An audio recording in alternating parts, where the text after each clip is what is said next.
हमें अम्मा जी इस वक्त जहर लगती जब वो सर्दियों में ज़बरदस्ती हमारा सर धोती। लक्स, कैपरी, रेक्सोना, किसने देखे थे खजूर मार्का साबुन से कपड़े भी धुलते थे और सर भी।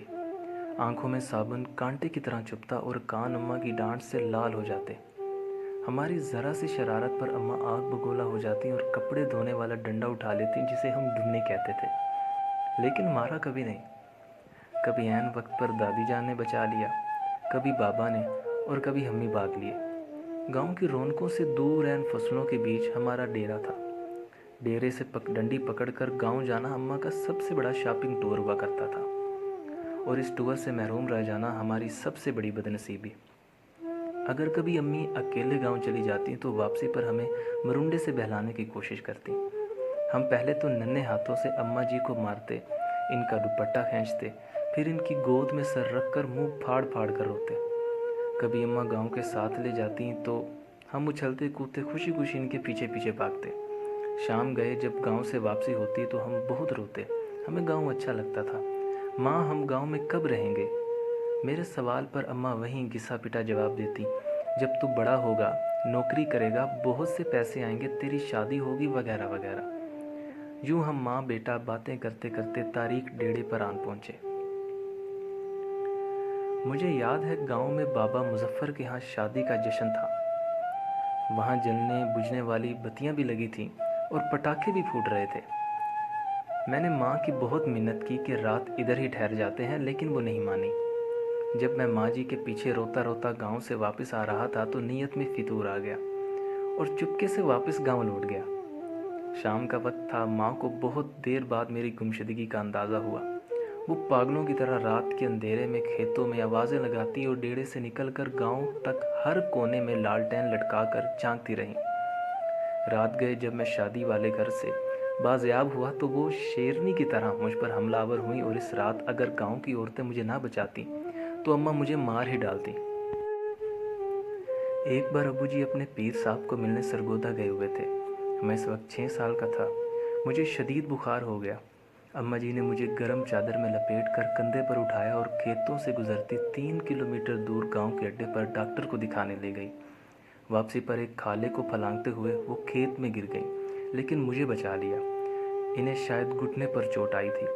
इनके मुंह से मेरे लिए हस्बी अल्लाह निकला।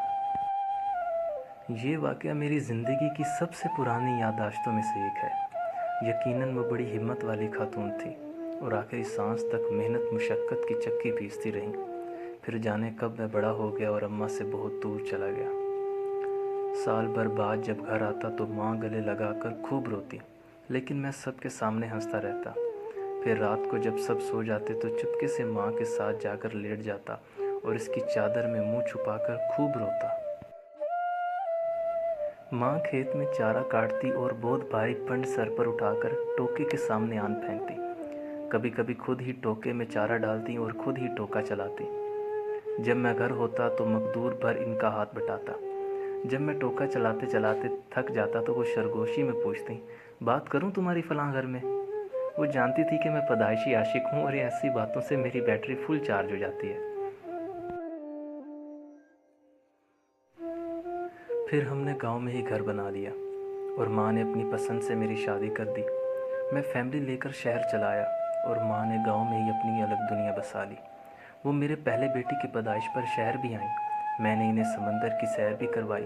क्लिफ्टन के साहिल पर चाय पीते हुए इन्होंने मुझसे कहा, इस समंदर से तो हमारे डेरे का छप्पड़ ज़्यादा खूबसूरत लगता है। माँ बीमार हुई तो मैं छुट्टी पर ही था। इन्हें कई दिन तक बिस्को पान खिलाकर समझाता रहा कि मामूली पेट का दर्द है, जल्द फाका हो जाएगा। फिर दर्द बढ़ा तो शहर के बड़े अस्पताल ले गया, जहां डॉक्टर ने बताया कि जिगर का कैंसर आखिरी स्टेज पर है। खून की फौरी ज़रूरत महसूस हुई तो मैं खुद ब्लड बैंक बेड पे जा लेटा। माँ को पता चला तो इसने दुख से देखकर इतना कहा, क्यों दिया खून? खरीद लाता कहीं से, पागल कहीं का। मैं बमुश्किल इतना कह सका, अम्मा, खून की चंद बूंदों से तो वो कर्ज भी अदा नहीं हो सकता जो आप मुझे उठाकर गांव डॉक्टर के पास लेकर गई थी और वापसी पर खाला फलांगते हुए गिर गई थी। वो खिलखिलाकर हंसी तो मैंने कहा, अम्मा मुझे माफ़ कर देना, मैं तेरी खिदमत न कर सका। मेरा ख्याल है कि मैंने शायद ही अपनी माँ की खिदमत की होगी, वक्त ही नहीं मिला। लेकिन वो बहुत फराग दिल थी। بستر مرگ پر بھی جب بار بار میں اپنی کوتاہیوں کی ان سے معافی طلب کر رہا تھا تو کہنے لگی کہ میں راضی ہوں بیٹا، کاہے کو بار بار معافی مانگتا ہے۔ ماں نے میرے سامنے دم توڑا لیکن میں رویا نہیں۔